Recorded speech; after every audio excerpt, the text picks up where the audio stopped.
under the law down in Peru, there's a thing called a sincere confession, where if you give a sincere confession, somehow the judges will take that into consideration and give you a lighter, more lenient sentence. So, was Sloot sincere in court today? Well, one way to try to figure that out is to bring in my next guest, body language expert, Patti Wood. Patti, great to see you. Thanks for being here. Sloot back in court today. Let's take another look at it. And this is his confession. Is it or is it not sincere is really my true question to you tonight. Let's take a look at the confession with the interpreter telling us what he's saying. Let's take a look. Are you declaring yourself guilty or not guilty? I would like to avail myself of my anticipated confession.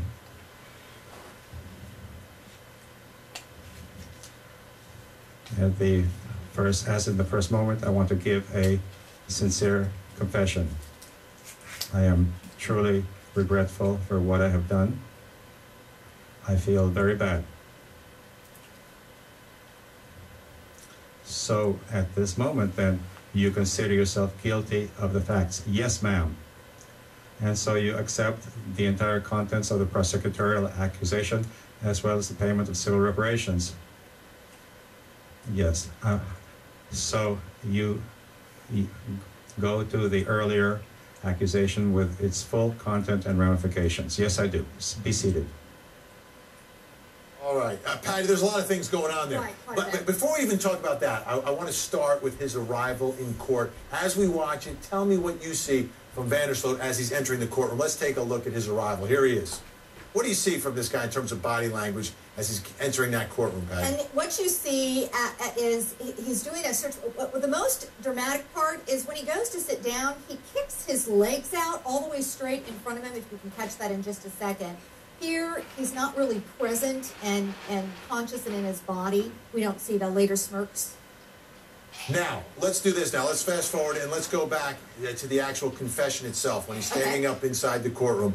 We'll take a look at that. And we heard through the translator what he was saying. Right. But now what I want to do is the body language. What is he doing? Yes. There's a lot going on here. Did you see this particular gesture right here? That's just before he says his sincere confession, sincere apology. He wants to protect his manliness here. You see he's adjusting and trying to say, hey, I'm a man, I'm going to man up about this, but not really. As he does, see the shrug? Yeah. And there's also a tilt off to the slide, and he does a shrug in like that as he does that second confession. The most dramatic in just a second is when she asks him about, do you accept all the charges? Yeah, he looks off to the side. So what he's doing is trying to shrug off his guilt, shrug off how he truly feels, which is, this is not a big deal, I don't feel this way.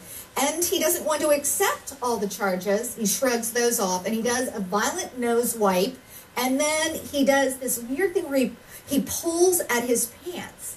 Yeah. And what that says non-verbally is, I want to get out of here, I want to run from here, and I'm a man. At the very end of it, pushing his thumbs like this. Giving you a lot of stuff. Now, it was all translated, but what I want you to do now, I want to listen to him as he speaks Spanish. I don't know what he's saying. You may understand Spanish. I don't. But I want you to hear his tone of voice inside the courtroom. And tell me if you pick up anything from that. So here's Sloot, part of his confession in Spanish without the translation.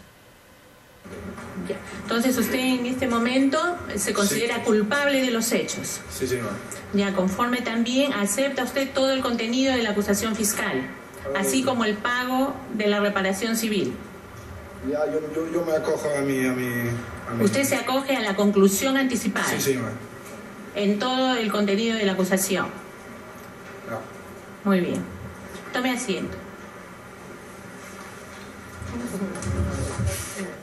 All right, so in that part, did you hear anything in his voice? Actually, a couple things. If you'll notice, the magistrate asked him the same question many times, and her paralanguage, very strong, very forceful, very direct, and his voice, his paralanguage gets soft, goes soft to the end, no conviction. I believe that's one of the reasons she keeps asking him. She's looking for him to really say a sincere apology. Though he says the words, his body language does not say. And they seem to be picking up. But finally, let's look at him after. This is what most people are really talking about. After this alleged sincere plea, we take a look at what he does here, and he sort of smiles and relaxes for a moment. Take a look. He's shaking hands with his Lawyer there. What do you think of this part? And the laughing smile, and he also has his hands on his hips, which is very alpha and powerful, not what you would typically think you would see in somebody that just confessed to a murder. And he even does a particular arm gesture. It's called the cape and crown. As one of the guards comes up and says, you need to go, he goes, not so much. And that says, I'm so powerful, I'm so mighty, I defy you. Even though he's just confessed. Final evaluation, one word. Sincere or insincere? Absolutely insincere. Insincere. Patti Wood, great to have you aboard. Thanks so much. All right.